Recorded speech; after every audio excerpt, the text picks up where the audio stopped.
Everybody, you're looking at an HP keyboard that was packed in with a Pavilion desktop that was built in around the year 2000. It was shipped with Windows ME on it. Yeah, 2000 or 2001, sometime around then. And this is my, it was my neighbor's keyboard. She'd been using it for many, many years. And she kept the keyboard when I replaced her old HP desktop back in, I don't know, 2006 or 2007, sometime around then. And up till recently, she had been using this keyboard with even her current Windows 10 desktop. The reason being is because the keyboards that they included back then with your pack-in keyboards that were included with your desktop, back then were still of pretty decent quality. Now, this ain't mechanical or anything like that, but it is a decent rubber dome keyboard. I mean, you compare it to something they include with modern day HPs or Dells, you're going to be getting a really thin piece of crap with those chiclet keys. I can't stand those things. Yeah, that's subject for another day. But anyways, the reason why I have this keyboard here is because my neighbor's cat, their young kitten, decided that the cord tasted mighty good. As you may be able to see, it's got bite marks all over from the cat. And unfortunately, rendered the keyboard no longer working. I mean, of course, the keyboard itself is fine, but the actual cord is mangled up by the cat. So, what we're going to do today is we're going to attempt to replace this cord. This is a PS2 keyboard. There's your PS2 connector. Here's the back of the keyboard.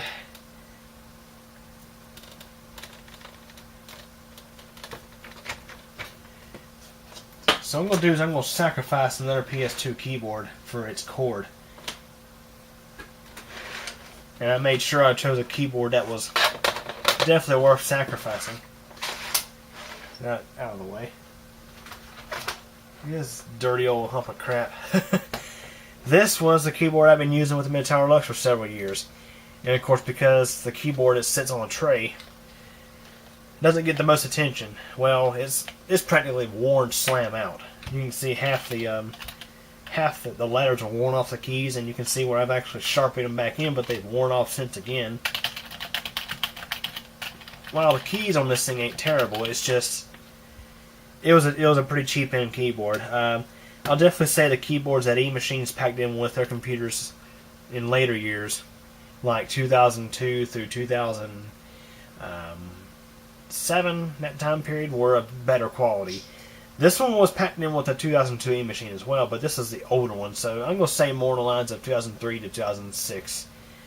Those keyboards were actually pretty decent.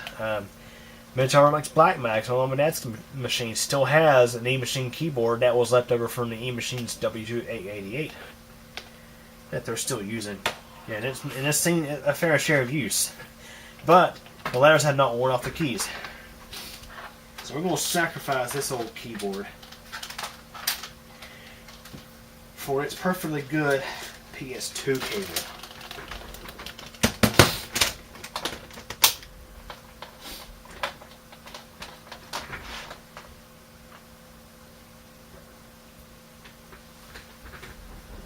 Okay.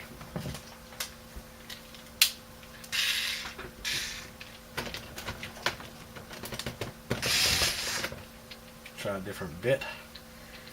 Yeah, this thing has many, many different bits to choose from.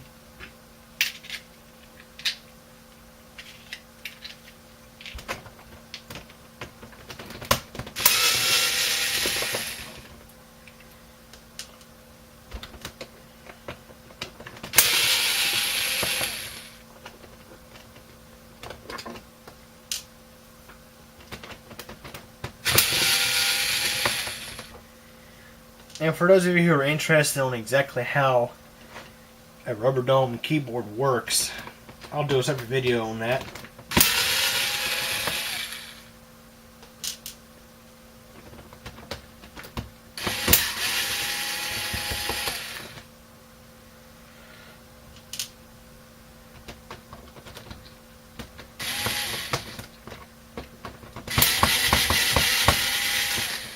Man, this keyboard has a lot of screws in it. The HP keyboard has, what, 2? This one has a whole bunch of them.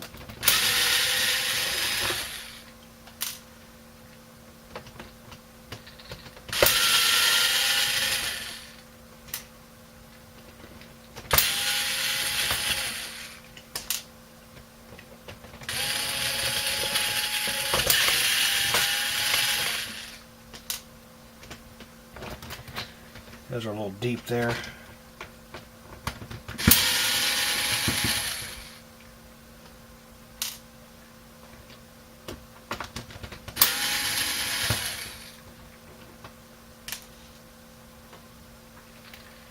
Okay. And there's inside the keyboard. And as you may see, there's not much to this. Matter of fact, this keyboard,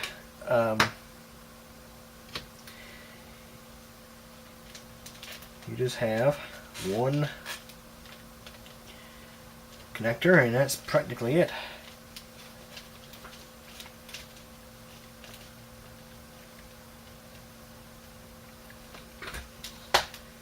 Let's get this out of here.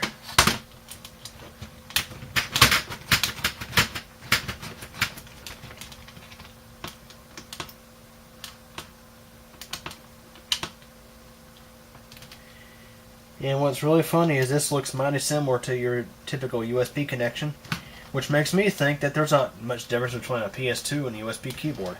I can't be certain on that, but the actual keyboard hardware itself is really, I mean, it's really simple. You have, of course, I know I'm going to do this in a different video, but you have your membranes with your rubber domes. And you have a little circuit board that consists of not more than 3 LEDs, a resistor, 35 volt capacitor, 3 what looks to be maybe 1 microfarad ceramic disc, and a diode. That's all there is. Okay, so we're in. We got the cable out of the donor. I'm going to carefully sandwich this whole thing back together. For my second video.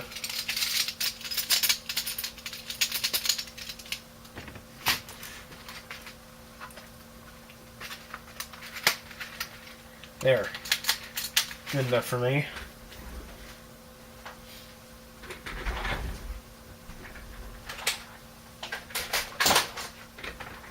Now let's go ahead and hack into the other keyboard.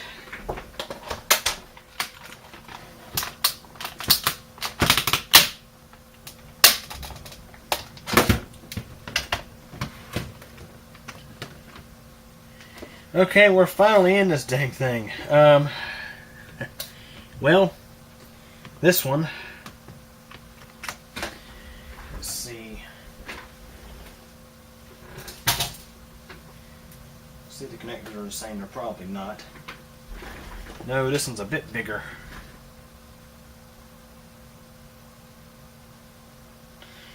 Of course it is. Well, this isn't even detachable.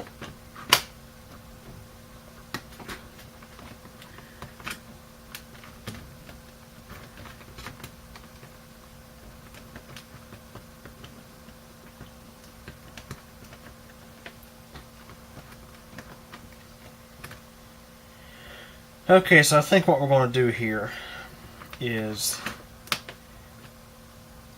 probably not a bad thing that I did heat the soldering iron up. I'm going to have to snip the connector off the end of this one. Snip this one up here somewhere. And just wire it in. The core coating is not exactly the same on these two, but all except for one are actually the same. Okay, so what I'm going to do here is snip these wires right here, right on the end, The thing is, we need to retain this ferrite core in here to help clean out noise.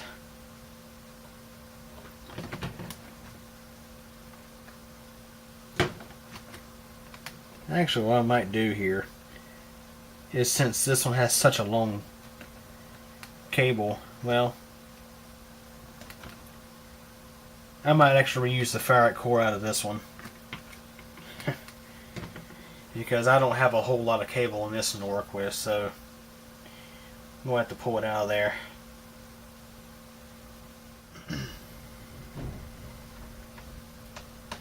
Okay, now we have more cable to actually work with here. So on this one,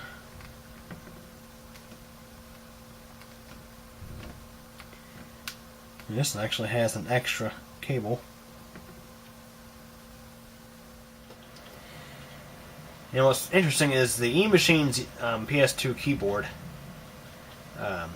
cable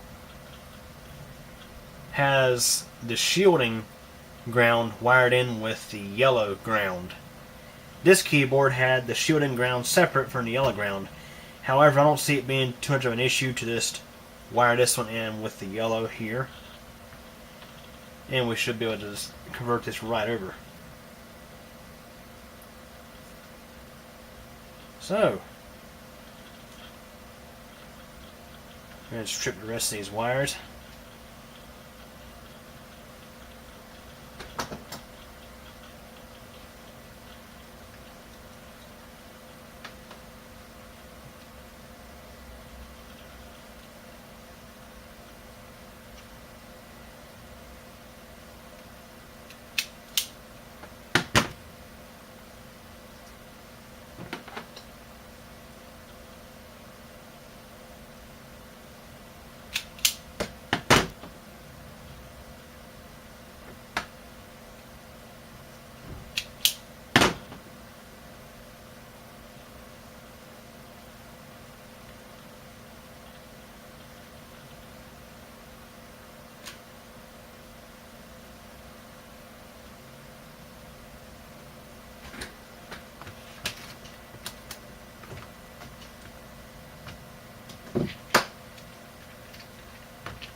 I was going to mention here on video that this kind of wire stripper here I think is best for working with small wire.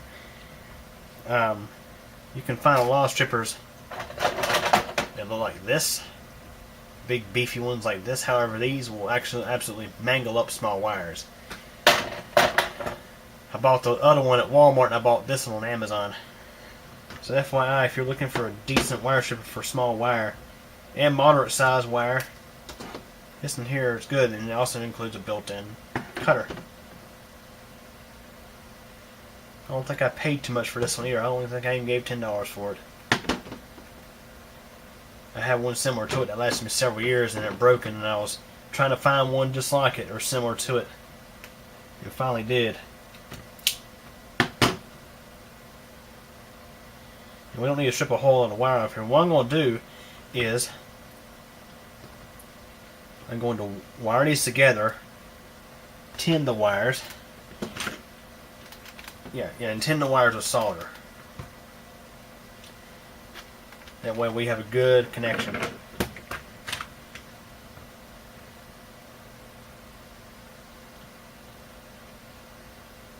And hopefully their kitty at Bendigo won't mess with this new wire. Hopefully it won't chew it up. Otherwise we'll be doing this over again.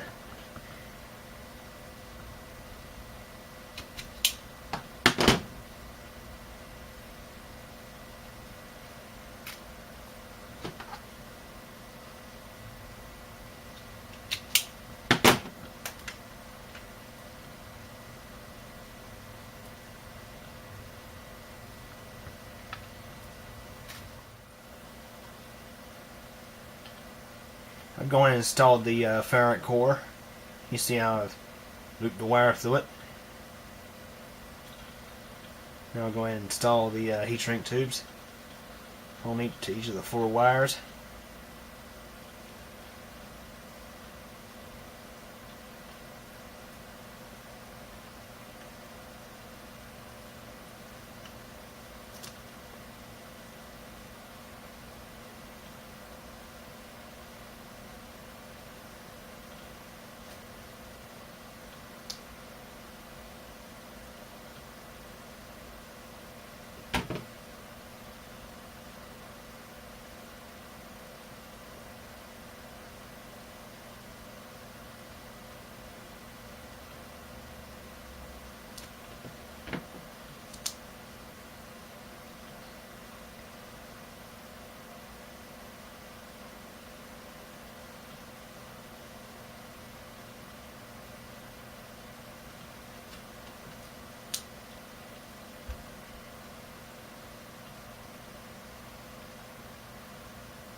Okay, now I'll go ahead and wire these things together.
I'm going to dip these 4 exposed wires into a little bit of paste flux.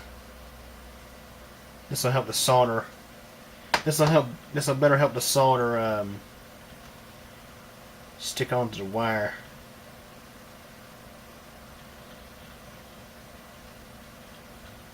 And make the tinning process a little bit easier.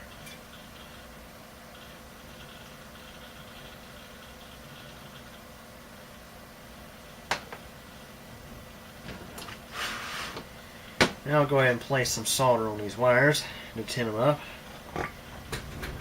That'll help get a more secure connection.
Okay, all the connections are now tinned up.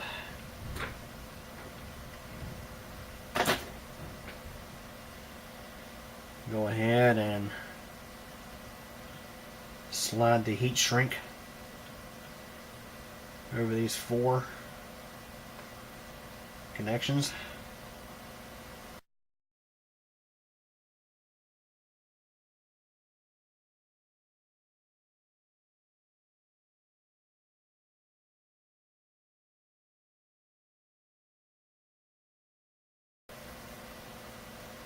Okay, now I'll go ahead and use the soldering iron's heat to heat shrink the wires.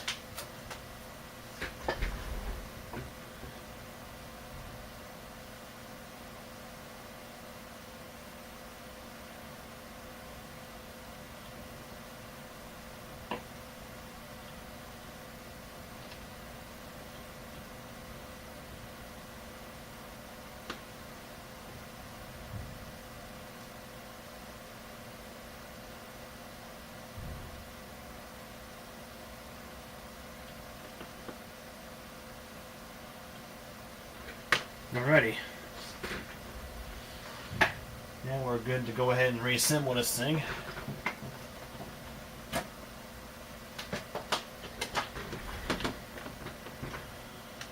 I'm going to tuck this wire into place.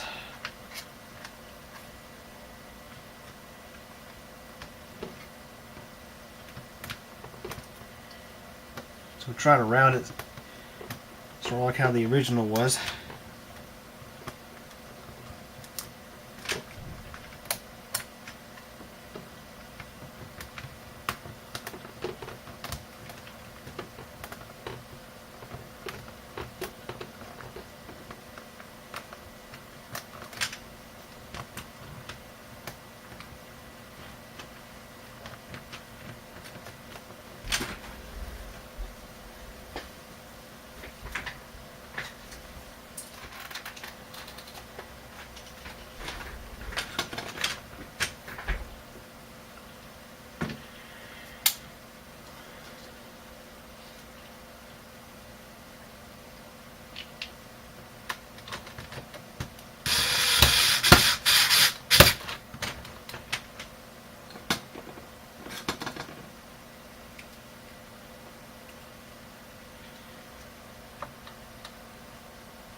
Okay, I just plugged up this keyboard to the Plexi.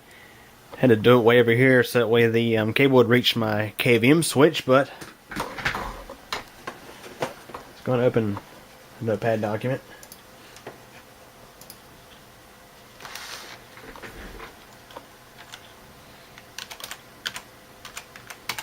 And as you see, it works just fine. Good as new. So Neighbor would be very happy that our keyboard that she'd been using for over a decade is working again.